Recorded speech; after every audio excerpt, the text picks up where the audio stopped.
Sono Raffaele Brazzoli, presidente della Charity in the World Onlus. Insieme ad altri 6 amici dello sport estremo e comunque del mondo dello sport e della corsa, abbiamo voluto mettere insieme questa Onlus per dare beneficio a tante persone che ne hanno bisogno, tipo i bambini non vedenti, continuare a fare i pozzi in Africa e nel mondo della disabilità in assoluto.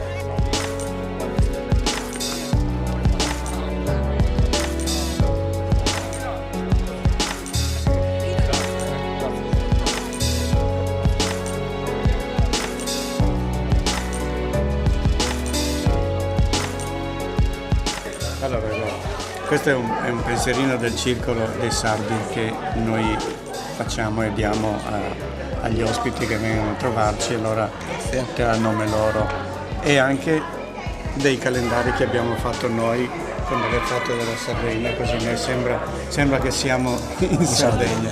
Te ne ho portati 5, vedi tu, magari li mettete. Ecco, questo è per un pensierino. Beh, insomma, diciamo un pochino più di un pensiero.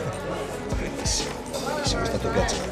Io sono Tullio Frau, faccio parte della Onlus Charity in the World, che è un'associazione che si prefigge di aiutare chi sta peggio di noi, chi comunque ha difficoltà di salute e di sussistenza nel mondo.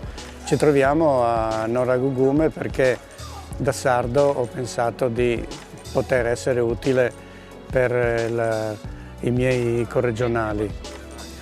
Abbiamo pensato di fare la camminata di Sant'Uiacu partendo da Noragugume, appunto, per sensibilizzare la gente nel combattere la talassemia, e non solo la talassemia ma anche sensibilizzare i sardi nella raccolta del sangue, quindi donare il sangue. In Sardegna ci sono 1000 malati di talassemia e bisognano di trasfusioni frequentissime per poter continuare a vivere degnamente.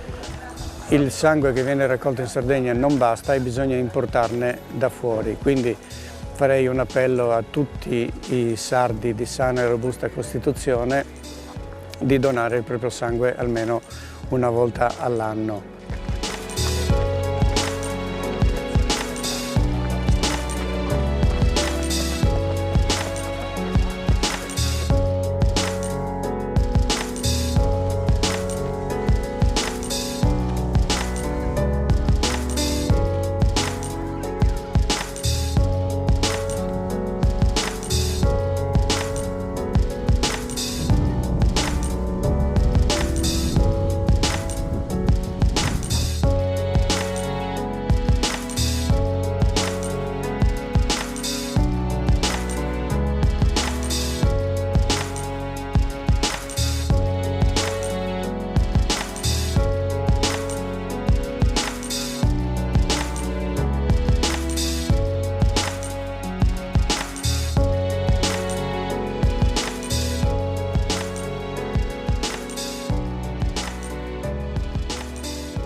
Bravi!